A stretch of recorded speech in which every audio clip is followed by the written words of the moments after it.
nous devons le faire avec gratitude, sans orgueil ni mépris. Respecter les différences est un signe de maturité chrétienne.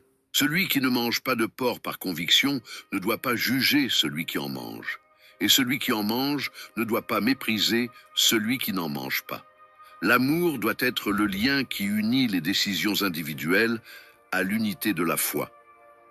Le royaume de Dieu, comme Paul l'affirme en Romains 14, 17, n'est pas le manger ni le boire, mais la justice, la paix et la joie par le Saint-Esprit. Cela nous rappelle qu'au jugement dernier, ce ne sera pas le régime alimentaire qui définira le verdict, mais l'état de notre cœur devant Christ.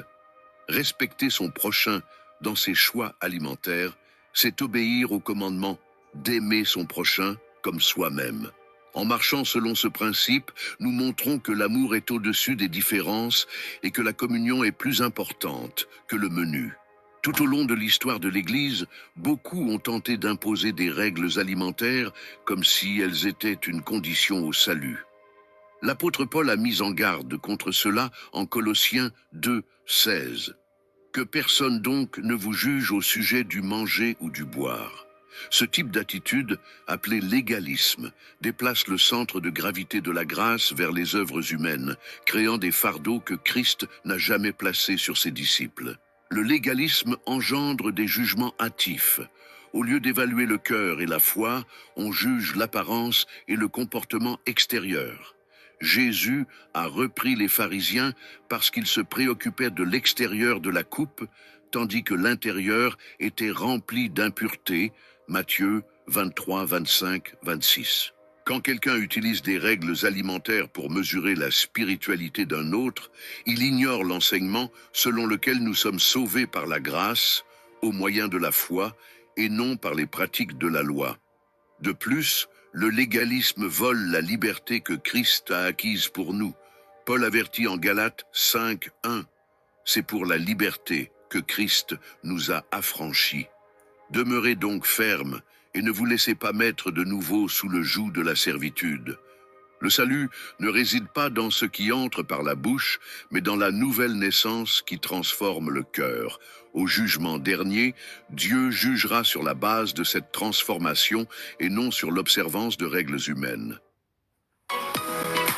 Lorsque nous parlons du jugement dernier, nous devons nous rappeler que ce sera un jour où tous comparaîtront devant le trône de Christ pour rendre compte de leurs actes. 2 Corinthiens 5, 10. À ce moment-là, le critère ne sera pas ce que nous avons mangé ou non, mais si nous avons vécu ou non pour la gloire de Dieu. Le Seigneur examinera le cœur, les intentions et l'obéissance à sa parole. Cela ne signifie pas que nos choix soient sans importance. Ce que nous décidons de manger ou d'éviter peut refléter notre conscience et notre amour pour notre prochain.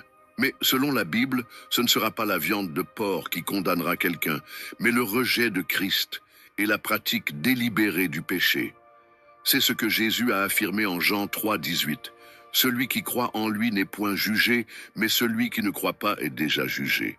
Au jour du jugement, Dieu ne consultera pas un livre de recettes, mais le livre de vie de l'agneau. Apocalypse 20, 12, 15. Ceux dont le nom y est inscrit entreront dans la vie éternelle, non par leur propre mérite, mais par la grâce reçue en Christ. C'est pourquoi l'appel aujourd'hui est de vivre de manière à ce que, lorsque nous serons devant le Seigneur, nous puissions entendre « C'est bien, bon et fidèle serviteur » Matthieu 25, 21. À la lumière de tout ce que nous avons vu, il est clair que Dieu ne jugera pas quelqu'un au jour du jugement dernier pour la viande de porc qu'il a mangée ou non. Le salut ne se trouve pas dans l'assiette, mais dans le cœur transformé par la foi en Jésus-Christ. Cependant, nos choix révèlent à qui nous appartenons et comment nous vivons notre liberté en Christ, soit pour plaire à Dieu, soit pour nous servir nous-mêmes. La Bible est claire. Le royaume de Dieu n'est pas le manger ni le boire, mais la justice, la paix et la joie par le Saint-Esprit. Romains 14, 17. C'est pourquoi, que l'on mange ou que l'on ne mange pas, il faut vivre avec gratitude et amour, sans jugement ni mépris. Au jugement dernier, il n'y aura pas de place pour des accusations basées sur des traditions humaines, mais seulement pour pour la vérité révélée devant le trône de Christ. L'appel aujourd'hui est de vivre avec une conscience pure et un cœur sincère devant le Seigneur. Plus que de discuter de menus, nous devons nous préparer à entendre « Venez, vous qui êtes bénis de mon Père, recevez en héritage le royaume qui vous a été préparé. » Matthieu 25, 34. Et cet héritage ne s'obtient pas par la nourriture, mais par une vie livrée et fidèle au Sauveur.